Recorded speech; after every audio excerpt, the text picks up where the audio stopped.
On a very special day in 1836, at the Kirtland Temple, Joseph Smith was visited by ancient prophets and was given keys of the priesthood to carry out the Lord's work in his church. One of those prophets was Elijah. Elder Christofferson explained that Elijah restored, quote, the power to validate all priesthood ordinances and make them binding both on earth and in heaven. The sealing power is crucial for gathering and preparing a covenant people on both sides of the veil, unquote. Elder Christofferson continued, quote, we tend to think of the sealing authority as applying only to certain temple ordinances, but that authority is necessary to make any ordinance valid and binding beyond death. The sealing power confers a seal of legitimacy upon your baptism, for example, so that it is recognized here and in heaven, unquote. Elder Christofferson shared this insight, quote, without the sealings that create eternal families and link generations here and hereafter,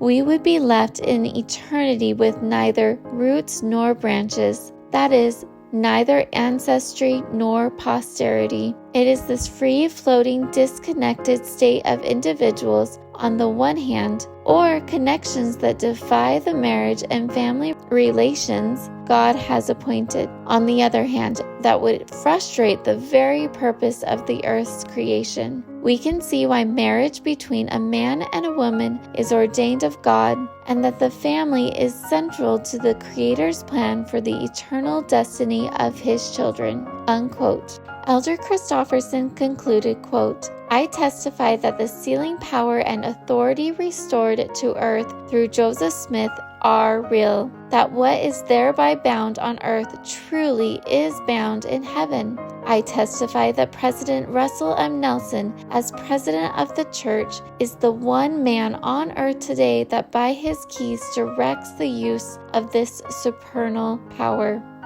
I testify that the atonement of Jesus Christ has made immortality a verity and the possibility of exalted family relationships a reality, unquote.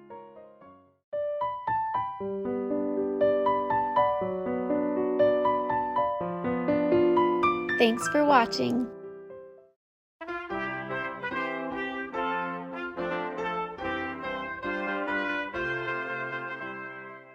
I'm a member of the Church of Jesus Christ of Latter-day Saints. Something special happens every 6 months in our church. It is a worldwide conference where we hear our beloved prophets speak, as well as the 12 apostles and many other wonderful church leaders. We gather in person or through internet and other forms of communication. We receive over 8 hours of Christ-centered messages.